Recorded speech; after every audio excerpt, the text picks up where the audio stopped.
Hello, welcome everybody. So today we are in office hours number 80, and today we're going to talk about the support of scripting features in Fluent Bit and how that can be really useful for your pipelines or how you can take the most value of it. And to get started, we want to send our thank you to our greatest sponsor for this show, for this session, which is Chronosphere. And who is this guy who's talking here? My name is Eduardo Silva. Today I will be speaking about Fluent Bit. In other series, we will have different type of speakers. On my tenure of Fluent Bit, I work as a software engineer or engineering manager at Chronosphere, and I have been around the CNCF and Linux Foundation for a while. The goal of these office hours is to have a bi-weekly space where you can connect with maintainers and community members, and the format is pretty flexible, kind of is knowledge sharing, which is a principal thing, open for Q&A, and general contributor guidance depending on the session, on the people who's attended live to this web. Okay, so what you can expect: short talks, quick demos, insight about what's happening with Fluent Bit, what's coming next, tips and tricks, or anything that you would like to learn. And as well, you can participate. We have a Google document which we share with the community that you can find it in the community event pages in fluentbit.io. And then you will find everything on how you can contribute, how you can collaborate or participate as well in these type of sessions. In these first sessions, this first one, we will keep talking about the why Fluent Bit, and I think that many of you might be new to this project. And one of the biggest challenges that we have in this infrastructure ecosystem is that telemetry data is growing and growing every year over year, 20 to 30%. And as most folks who work in this space, we want to do data analysis. But in order to do data analysis, which is our primary goal, we need to collect the telemetry data. And telemetry data comes from multiple sources in multiple formats, and usually it becomes a challenge when you want to accomplish this. And if we talk about distributed systems like Kubernetes, right, where there are environments where scaling up, scaling down, things get more complex. So how do we solve this in a very smooth way? And this is what Fluent Bit does. It allows you to collect, process, transform, and deliver telemetry data from multiple sources to multiple destinations. So you can achieve what is most important for you, which is data analysis. And the key principles of this open source project is that it's high performance with low resource usage. We want to go really fast, but consuming as less gas possible, right? It's a vendor neutral solution that allows you to integrate with other vendors, commercial vendors, or open source competitors by providing you the right interfaces, not to just replace A with B, but just integrate A with B, which will add you more value in your environment. And as well, it is a project that is composed by a small core with a pluggable architecture. So if there's any feature that you don't find in Fluent Bit, you can extend it because we support what we call plugins. Fluent Bit, it's part of the Fluentd project. Both are in a CNCF graduated state with the foundation. And well, Fluent Bit is turning 10 years old this year. If I'm not wrong, Fluentd is 12. So we have been around for a while. And when we talk about Fluent Bit, we need to talk about telemetry signals, right? Which is the kind of the category for the telemetry data that is generated by your own applications. And the most common ones that you might hear about are logs, meters, and traces. And profiles, it's something that is coming up. And while Fluent Bit was originally developed to work with logs with a structured but schemaless data, right? We extended over the years to support open telemetry traces and metrics coming from the Prometheus world with open metrics and open telemetry metrics. And profiles, which is something that is coming from the open telemetry project, is something that we are supporting as well. We are fully OTLP compatible. Okay, so here we have a quick demo, and we will talk about what is scripting and why it's important in general. In general, scripting allows you to embed simple business logic into your pipeline. While Fluent Bit as an agent that collects data from multiple sources to multiple destinations and allows you to do transformation in the middle, sometimes there might be some use cases where you said, I don't have a filter or a processor to accomplish what I need to do, right? And sometimes most of these needs are very specific to your own use case. And that's why scripting exists in Fluent Bit. And the way that we do it is by supporting Lua scripting. And Lua is a very, very simple language that anybody can try it out. And it has been chosen because it's very lightweight, it's very fast, and it's very easy to integrate with C-based applications like Fluent Bit. So it's the ideal solution that has been around in Fluent Bit for almost 5 years that allows you to do all type of data modification on top of logs today. Now, if we think about who uses Lua, well, you might be aware about the web server project called Nginx via OpenResty that allows you request handling, routing, and access control by using Lua scripting in the configuration. CSIC as well provide its own interface for their own rules and events creation. If you are a gamer, World of Warcraft and many games support Lua for modifying and creating specific logics in the games. And maybe you have some kids around your family, maybe some of them might be playing Roblox, that allows players, kids or adults, to create also their own worlds and their own things by using Lua. So Lua is not something new. It's a language that has been around for many, many years and has get really good benefits for all the users if done properly. Now, how this works in Fluent Bit. First of all, let's take a quick look at how a Lua function looks like. It has a definition that says this is a function, then the name of the function, and the way that we declare the functions inside Fluent Bit is based on a specific prototype where we receive 3 primary parameters. One of them is the tag. The tag is like a label that it's attached to every single message. And this tag says, hey, I'm coming from the file system, or my name is syslog, or any type of tag that you want to attach, because that is used later for routing to decide where the information needs to be routed for the destination. Timestamp, it means when the message was generated, created, or doesn't matter who ingested the log message into the pipeline, might have a timestamp, right? And the record is just a key value pairs of information. So if you wanted to do, for example, a simple modification or a simple modification in the log record, you want to add a specific key with a specific value. For example, you just take the original record, which is it's like a JSON map, or well, this is called a Lua table. You have the record, you have the custom name for the key that will hold the value that we want, that in this case will be custom key and hello from Lua.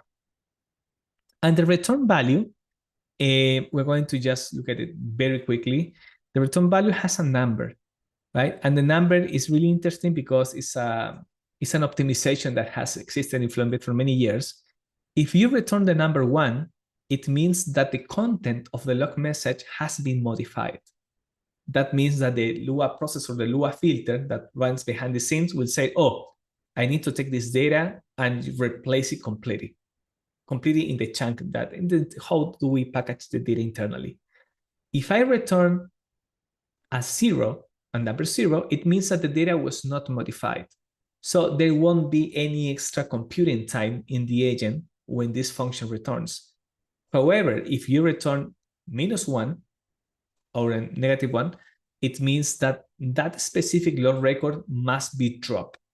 And there are many cases. For example, imagine that you are receiving data from a firewall over syslog, over UDP, and you're seeing a bunch of info messages that you don't care about, and you just care about errors, warnings. You might create your own custom logic with your own conditionals in Lua and say, yeah, if this message has, for example, this type of info, I don't care, I'm going to return -1. So that message is going to be dropped. Otherwise, you can create your own business logic. And how this works specifically when we have a log record. In Fluent Bit, a log record as we said, have a timestamp, but as well, each record has what we call metadata that we introduced that in Fluent Bit v3, if I'm not wrong. And then we have the record. So you have the timestamp when this message was generated. You have the metadata, which is also a key value pairs. It's totally optional. It could be empty, like an empty map. And then we have the record, right? And this is really flexible. Now, when you're doing Lua processing, you would like to do or create your own specific logic based the data that exists in the metadata or in the record. As of Fluent Bit version 4.0.3, which is today the stable one on June 13, the classic interface that we have here, it just supports rules to modify the record content, which is the last part of the structure of this message. However, the version that we're shipping next week, and that's why this office hour is really important, we extended support for metadata and other type of information. But let's go step by step. Okay, as I said, this is a function in Lua, right? And the good thing about this and this code that I have in the screen is that when you configure Fluent Bit in your pipeline, you can have this code living on its own file, something like Lua, and then from the Lua processor, you just inject, retrieve and load this file, and you just invoke the function that you want. Or in the other case, it's like, I think that 2 years ago, we added support for inline Lua, which means that in the same configuration file, you can see or you can add your Lua code without the need to add multiple files. Now, let's take a look here to an example that I have here. Okay, I hope that you can see my screen. And I have too many things open here. Let me close this here. I was playing with some code. Okay. Okay, let's make it bigger. So this is a pipeline, right? And the pipeline has inputs and we have outputs. And in the middle, I have defining what is a processor. I'm going to comment it out for now. And what this pipeline is going to do is to load the input plugin that is called dummy and generate over and over every 1 second the structure of this message that is called message and says hi. And then this information is going to be routed to the standard output. So if I go back here to Warp, which is my terminal, and I load, for example, I'm going to show you the file, dummy Lua. I'm going to load this file. And you will see that every single second, a new message is being generated. Now, let's stop and analyze the content just for a second. Oops, there we go. I just increased the text, so I saw a previous buffer that it was working. Okay, so there we have the tag that was auto-generated. We can change this. Actually, let's do it now. So you can see how this works. And let's call it office hour 80. And then we run this. You will see that the tag has changed. Okay, I'm going to break it. Okay, and here we have, this is one message. And well, this is the structure of an internal Fluent Bit message. Then we have the timestamp where this was generated. Then we have the metadata that in this case is empty because we didn't set any metadata. And then we have the record content, which has just one key value pair. Okay, so this is what I'm doing, just generating one message. Now what we're going to do is to enable a processor for this specific input. And for logs, we're going, because this input plugin is emitting a log, we're going to load the processor for logs, the one that is called Lua. Okay, and in Lua, we're going to define that the callback or the function that is going to be invoked is called add custom field, which exists here as part of the code. And this is add custom field. And what it does, look at the prototype. We got the tag, the timestamp, and the record. And basically what we're doing is like we take the record, we add a custom key as a key with a value that is hello from Lua. And we return 1, right? The timestamp and the record, and we return 1 because the data has been modified. And then so what it means is go to top to bottom. It generates information, it gets processed, and the output of this processor, it's what's finally routed to the output destination. So if we do this, you will see now that the output of the message has another key here.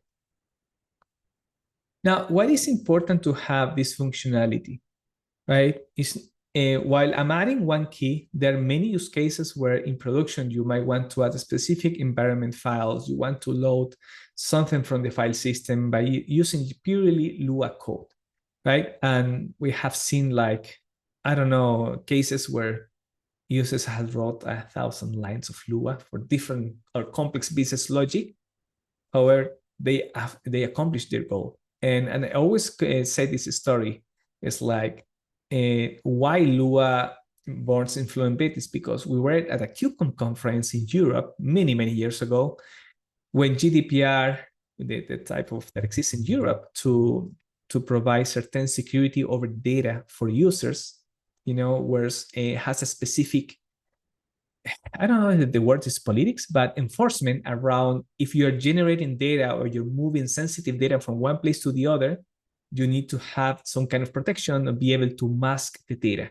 So a bunch of users came to us and they said, hey, we are processing transactions, and those transactions, like log records, contains credit card numbers. And we need to move them from one place to the other. However, we need to obfuscate the data. But the complexity that we have, that's what it told me, is like, if the credit card number belongs to a Visa, a MasterCard, or an American Express, the type of masking will be different. And I told them, yeah, that's hard. We cannot, building filters at that time for all these kind of very specific use cases. But what about if we tried out Lua? We didn't have Lua, so we shipped Lua after a week as a POC, and it was a big success. And this deployment, well, is still in production. Okay, so this is how you can do it. Of course, here you can do conditionals, or you can do whatever you want. Okay, we are going to see a more advanced example. Okay, but remember, I mentioned that in this format of prototype of function, we didn't support metadata or groups. However, in the new version that is called Fluent Bit V04, right? If we define a new function that is, in this time, I just call it callback groups and metadata, you will notice that the format has changed. And in the format, it has a tag, it has a timestamp, it has a new concept that is called group, the metadata, and the record. Now, you might not be familiar yet with this, but you just notice that you have the record, and the record can optionally has metadata. Now, if you're familiar with, for example, data coming from OpenTelemetry, you will know that every log message has its own metadata. But if you can have multiple log messages that are part of a bigger map, right? And that map contains what we call shared metadata. For example, the resources, the scope, on the attributes that exist. And that information is shared for all the records. The way that we handle that information inside Fluent Bit, when we receive an OpenTelemetry log message, or it happened the same for traces and metrics, is that we create what we call a group. And a group is a special definition in Fluent Bit that contains a reference to that shared metadata. You can use it, you cannot use it, that's fine. However, if you want to play with metadata, modify metadata, or just doing stuff with the groups, yeah, this is the way to go. Now, let's take a look at a bit of the code with a real example. And let me show you this OpenTelemetry log message. This is OpenTelemetry log message representation in JSON. What we have here is a probability map. We have the resource log, and the resource has one resource with attributes, which is a service name, and we have as well the host name. And the scope for this resource log has a name, has a version, and then we have what we call the records. Here we have just one record, which is here. However, this record has its own metadata like attributes, but as well it's associated with this information. So potentially we could have something like this, right? So this is one record. We have 2 or 3, and those 2 or 3 messages will share the same metadata. Now, if you want to do a scripting in Fluent Bit, how do we play with this, right? And the goals of scripting in Fluent Bit, when we talk about this the new type of scenarios where we have metadata and share metadata, you're always going to do a scripting over this record. However, the group Lua table that is defined here, give you access to this information. There are many use cases that says, I want to put those resource attributes inside my log record. And now you can do it with Lua. Okay, so how we are going to test and demo this? I'm going to take this payload in JSON, and I'm going to send it to Fluent Bit. But now the configuration will be different. Before this, we were just loading an input plugin that is called Lua that just send a message every second. And now we're going to use other type of configuration with an input plugin that is called OpenTelemetry that speaks OTLP. We're going to send this JSON message to Fluent Bit OpenTelemetry endpoint and then sending it out to stdout. Then we will analyze this processor and Lua code. So this is really simple.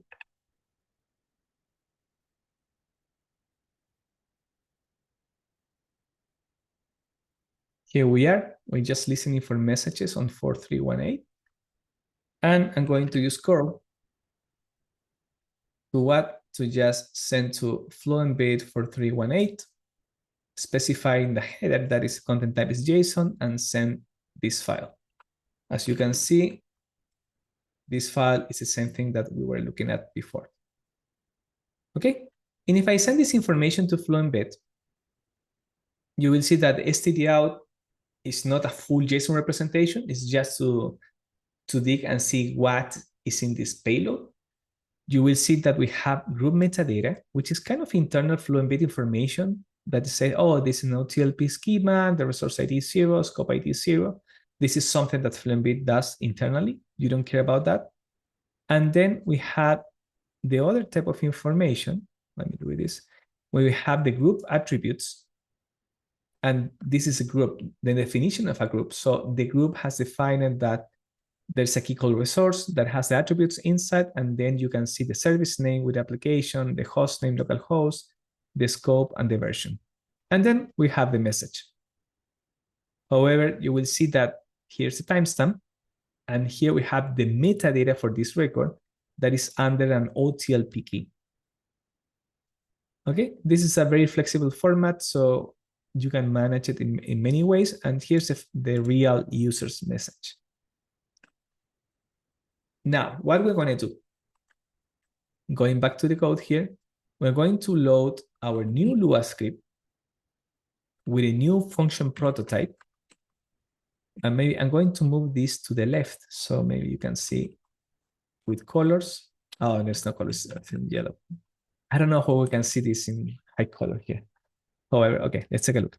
Okay, this is a prototype, right? Tag, timestamp, the group information, which are the resource attributes, metadata, and the record. Now, what we're gonna do first is to copy the OpenTelemetry metadata, that is service name, to the record. Remember that service name is here. It's not part of the record. So we want to add it as part of the record.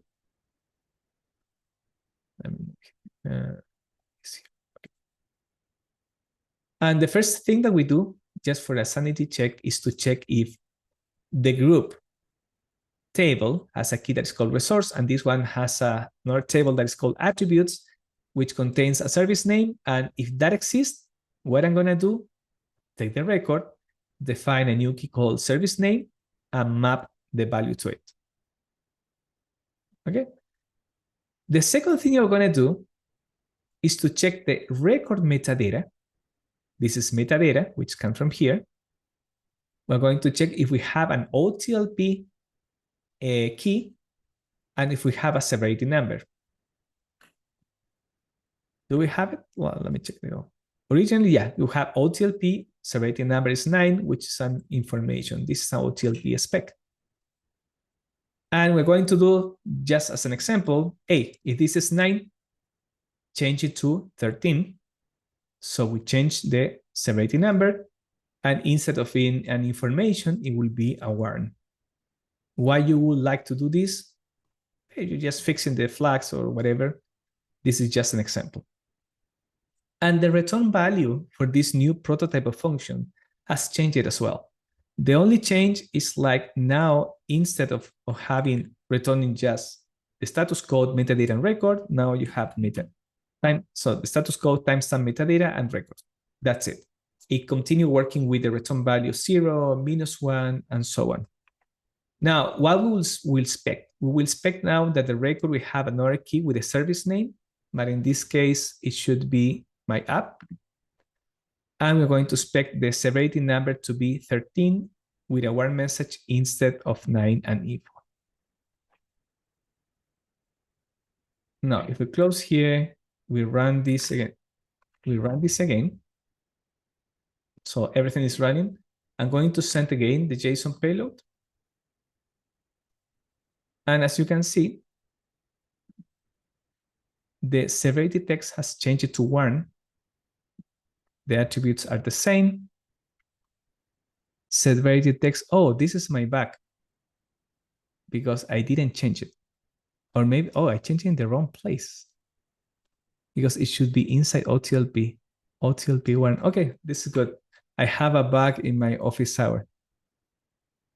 Okay, so metadata OTLP. This is metadata OTLP. Severity text is 1. Severity text is 1 and severity numbers is 13. But I need to remove this. Okay, I didn't do it. I think I will need to add another rule for that, but in the Lua code. And the service name application, it's here. We didn't have this before. Now, this is the concept of some users said, oh, we want to flatten all the OTLP in just one single line. Yeah, now you can do it with Lua, simply with this new format. And this new format will be available in the version that I just described, 4.04, starting next week. We're trying to avoid doing releases on Friday because, you know, CI likes to fail on Fridays. And yeah, so I think that's pretty much the introduction that we got for Lua scripting. And talking about OpenTelemetry, which I think OTel users will get the most of value of this, I want to do a quick recap of the OpenTelemetry support in Fluent Bit. OTel in general, as you know, is a standard for logs, measures, and traces. And what we do is like we just are complying with that standard. We support many standards, but as well we support OpenTelemetry. And in the OTel world, there are different concepts. One of them that you will hear a lot about it are schemas. And schemas are pretty much what is a representation of the data for a log, for a metric, a trace, or any type of signal. And when data is represented inside a schema by using SDK, this information moves around the network by a protocol that is called OTLP. OTLP. And what generate these are applications. Applications use an SDK, a specific extension for languages for Golang, Python, or any type of language, and allows you to ship telemetry data in OTLP format. So pretty much you instrument your own application. And where Fluent Bit correlates to this, Fluent Bit supports the OpenTelemetry schemas by receiving them by the OTLP protocol. But we have nothing to do with instrumentation. All instrumentation are separate projects that you use in your own code. And the moment that you do this, you can take a lot of advantage as I show you with Lua scripting, because if you put Fluent Bit in the middle or sitting on the edge with the application, you can add your own business logic to modify the data, because many times if you are managing the agents that moves the data around, you might not be the one who's in control of the application that was instrumented. And that's why this gives you more control, and you can add your own rules to do pretty much whatever you want. So the suggestion is always instrument your applications, put Fluent Bit in middle, or connect Fluent Bit to an OTLP endpoint or to the OTel collector. Fluent Bit overlaps with the Open Telemetry collector. Okay, so that was pretty much the presentation for today. I hope that has been useful. You might hear more about scripting in the upcoming weeks. So that's it for now. And I would like to leave some minutes for questions in case you have. You just unmute yourself and ask the question if you want. If not, we are all good. Hey, hi. Hey. Can you hear me? Yeah, I can hear you. Hey, I have a question, but not related to the topic that you discussed today. This is quite little outside, which is this YAML files that we have. I'm actually working on the Fluent Bit, the latest version, and I'm using YAML file to do the configs. And I'm having hard time actually putting all this YAML files in an organized way, in a different folders, and be able to use it. So I do have an example I can share. Um, is there a way, like, is there any guidelines for us to keep the parsers, filters, processing, and all the stuff, in an organized way that could be, because I have, like, hundreds of logs to parse, and I am writing a parser, filters, and everything for all the logs. And then today I'm just putting it all in one YAML file instead of, having a separate YAML file. And I did read the includes documentation. It didn't help me much. I did face some issues with on that. But if you can give some kind of an insight, or Yeah, so I get what you're saying, because the thing is that when we provide flexibility, or they have more ways to do the same thing, it's like, okay, what is the best practice? And actually, we found that every user has its own way to do it. But let me refer to the internal testing that we have for what is that? For the configuration. I'll test internal data config format YAML. Yeah, for example, yes. So for example, if you have external plugins, well, you can use this as a reference. Sorry, but this is too hidden. It's not in the plain documentation right now. So you can load external plugins in this way in just one YAML file. I know that you're asking about organization, but I want to show you how you can include the stuff first, right? We have other examples here that we have, for example, one simple file that includes, you don't have a pipeline here, but it's like includes test nested, right? And test nested is going to include at the top level of this file. And if we go to test nested, are you sharing? Oh, so sorry, how was the question? Are you sharing a screen? I'm not able to get what you're saying. Or Oh, I'm sharing the screen. In Eric or the Carol's page, are you able to see my screen? I can see it, John. Yes. I'm just seeing the video. I don't know. Oh, maybe you need to click on, you might have a tab that says presenter speaker screen or something. I'm just seeing the video alone for some reason. Okay, Oh, let yes, me I got share it. again. I got it. Yeah. Oh, you got it? Okay. Yeah. Are you seeing this? Okay. Yes. Okay. Look at the path where we are now. Okay. We came to the Fluent Bit source code in GitHub. Then we went to test, internal data config format. This will be offline, will be available offline, so you can revisit later. Okay. So we have one file that's called service.yaml that defines, for example, one environment variable. That's called observability, Calyptia, and it includes another YAML file that is called test nested.yaml. And test and nested is here. And that one defines the service. And actually, this one includes the pipeline, dummy pipeline that it's here. Now, you can play with this a lot in terms of a structure. I have seen that some folks like to have everything in one single YAML because they're going to put that as part of a Kubernetes config file, right? However, there are others that said, I want to assemble that file after having a Terraform workflow that is based on set specific conditionals. So if I'm going to deploy something based on a specific environment, I'm going to include these files and compose it in this way. Now, the YAML format supports inline parsers. For example, here we have the pipeline, but as well, you can have the multi-line parsers here, and you can have the parsers here. Of course, if you put all of them in this place, it will be a giant file. And you would like to avoid that. But that's why you can do includes. So I think there are two choices. You put everything in one YAML, or you just reference the YAML that contains the blocks that you are interested in or you're going to consume. But besides that, another best practice, I cannot come up with one right now.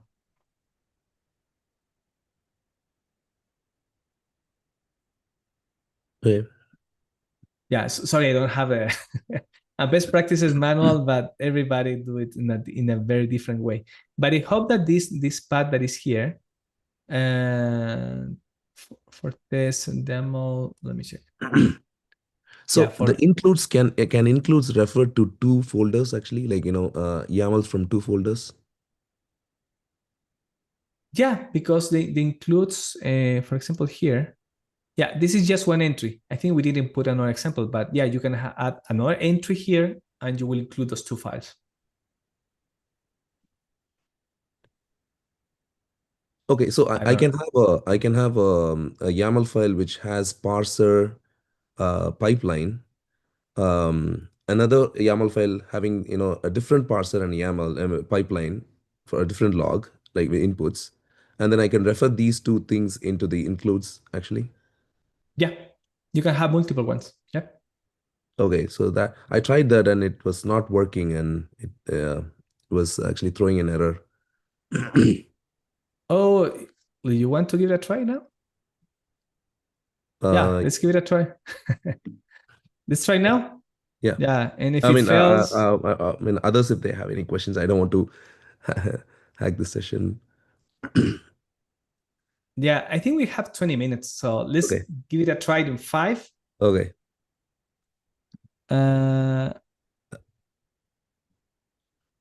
Okay. Okay, so let's create. Okay, let's use something that already exists here. Extra parser. Okay, this is a file that has two parsers. Okay, so I'm just going to do raw. Just going to copy paste, just make it simple.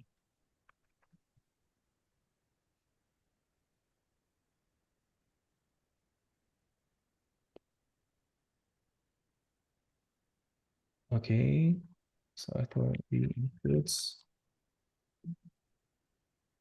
and file1.yaml, file2. Okay, and this will be file1.yaml. So file1 will have two parsers. So one parser and multi-line parser. Oh, let's split them. Maybe this will go to file2.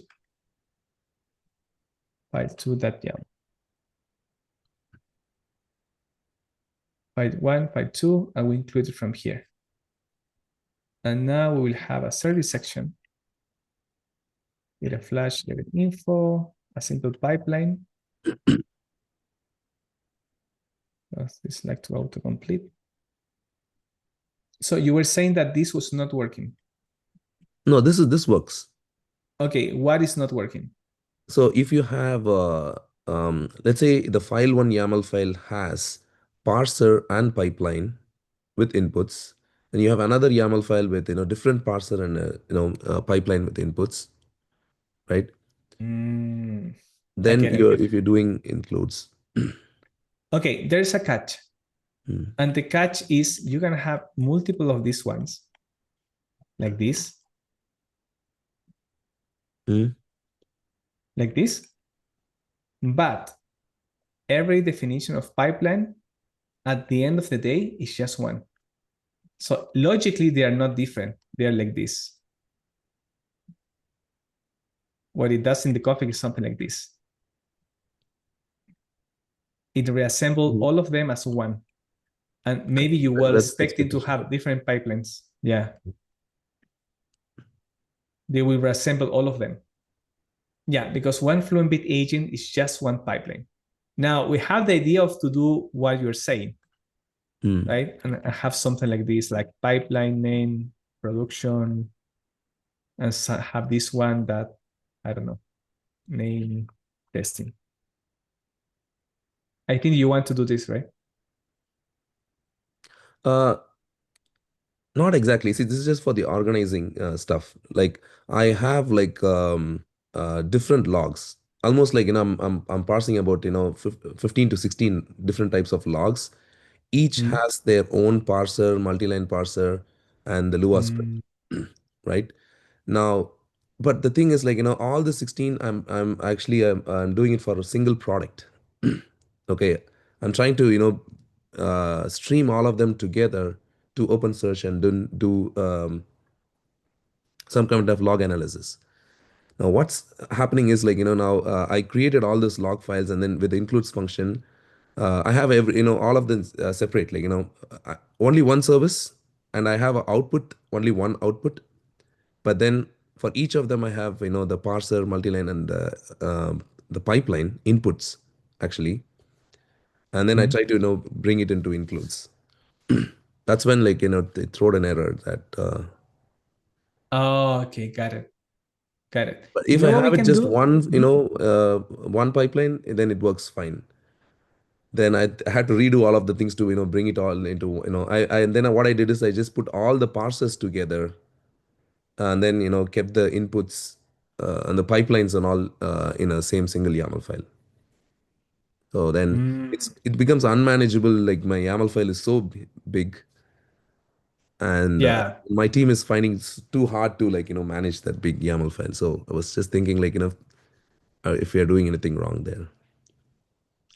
Yeah. So I think we need a better logical way to group the information together that simplifies pretty much your workflow. Yeah. Yeah, I don't. If you have, would you please? I think that the best way to follow up on this is to, if you can open up a GitHub issue with the issue, the configuration, a Mhm. basic structure of what you have on how would you like to have it, Okay. and then link. So there are two things: open the GitHub issue with that description, Hmm. and the other add that to the document that we have in we share in Slack. I don't know if you have seen the document. This one here, add it here, Oh, so we can follow up. I didn't know this document. Where can I find this? Yeah, let me share with you on the chat. Just open it because the chat will disappear after Oh, okay. you disconnect. Yeah. Or we Okay. just share it as well on Slack. Okay. Yeah. So you can tell us, for example, hey, this is what we would like to do, or Mhm. this is my ideal, this is our use case. This is how we like to solve it, but we're getting this error. So we can, start Okay. Get it. I iterating get it. on that. Okay. Yeah. I do have one last question actually. Like, we are processing static files, not a streaming, logs. Mhm. So we use this exit on end of file equals to true for all the inputs actually. So we have multiple inputs logs, and then there is an option called exit on end of file, right? So Yeah. when we run this, what happens is, um, let's say I have 16 different inputs coming from different sources. and I put exit on end of or each inputs, what happens is like, if one of the input ends right quickly, the log is short, it kind of exits every other things as well. So it's not processing all the logs. In our case, like, see, we are running it in a Docker actually, and then it's like the moment the static files appear, the Docker spins up, processes all the files, and then Docker quits actually. So we have this exit on file with the daemon off functionality, which actually like Yeah. stops the Fluent Bit. So it kind of works. If we have one input, it works perfectly fine. Like it processes that that entire log and then exits perfectly fine. If I have multiple inputs and then have this, even if one input finishes the job, it preempts all the other things and then exits. Mm. Yeah, so basically, okay, I know what's going on. So yeah, because when I think I remember when we added the exit on EOF, I think we just added that option because we were doing some kind of automated testing Mhm. and we were just using one file. Yeah, but we never thought that, hey, somebody would like to, if I'm monitoring 5 files, I want to wait for the whole 5 before exiting. And I think that makes sense. Yeah, I would suggest, please, if you can open another GitHub issue for that Sure. to follow up. And yeah, I think that this is great feedback. Actually, I didn't know anybody else who was using this option, so that's good. Okay. But thank you for the answers. No, I So, appreciate, and I think that Peter was sharing some feedback. He was saying that the hotel collector has another convention for creating individual instances. I don't know if that's is similar to. I don't know what the collector provides for config files and structures, but just sharing since he posted that. Hi, Eduardo. Thank you for the presentation. That was it looks really interesting. Very serendipitous for me because just last night on your Slack, I asked the question about exactly the inverse of what you were illustrating. For example, I have a service.name attribute on my structured log, which I would like to copy to and create the resource attribute. And I couldn't quite find a way to do that with the existing plugins that's there today. So I assume you can do the reverse as well of what you showed. That would be amazing. There's something that I didn't mention that is really important here. In the prototype of the new function, the group is read only. Yeah. What is the main? I like this conversation because this is how we can come up with a solution, right? Sure. The thing is like if you have 5 records as part of your OTLP message, and you apply some rule, you're going to add over and over a data to resource attributes from every single message. Right. So yeah, it's certainly not very efficient, which is why I assume that they provide, in this specific use case, a log4j appender to do that configuration of the resource attributes on the open telemetry SDK itself and not on each individual log message. I think that kind of addresses the concern you have. So we allow to modify the resource attributes, not in Lua, but with what we call content modifier. I don't know if you have seen that. I have seen that, but unfortunately, that only can do a static value, and it cannot copy from an existing attribute, or that I could see. I'm pretty new to this, to Fluent Bit specifically, so I could be wrong. So okay, if you just want to modify the resources attributes, you will set up a content modifier with this context, hotel resource attributes. So you will play with that key value pairs. Now, the thing is, you're modifying that, but at that moment you don't have the context of what are the records that comes after, right? So same I see, as because they grouped. yeah, imagine that the group is just like a definition, same as we have in JSON here. Here. Okay. When we set author resource attributes, you're going to modify this. Right. And this is part of the group inside Fluent Bit. This is how we manage stuff internally. But the Sure. message comes later. Right. So, okay, my question is, if you have here, imagine that you have like, I don't know, 5, 6 of these. Yeah. What do you want to do here? And why? Yeah, it might be a fundamentally misunderstanding on my part and instrumenting my client side. For this specific example, service name would be static, so it doesn't really matter. All the log records should have the same attribute value for service name. Yeah, so all of these will have the same service name. Yeah. Yeah. Yeah. Well, I think that is worth investment of time, 2-3 minutes, if you open a GitHub issue as well, because otherwise this will just stay on a Slack and this conversation. And the idea we want to have a follow-up. Explaining your use case. This is my use case. This is one I need to solve. And then we start from there and say, okay, this is how we can provide some solution. Because everything what we're doing with Lua, groups, metadata, it's pretty much feedback based on what users want to do. Okay. Sounds good. Thank you. Thank you, Peter. Well, I appreciate everybody joining this session. And we will have one every 2 weeks. You can sign up on meetup.com. If you don't want to sign up on meetup.com, you can just follow the document that we just shared from the community. And yes, I'm happy to see you in another time. And please open the GitHub issues and we follow up on GitHub. Thank you. Okay. Thanks, everybody. Bye-bye. Thank you.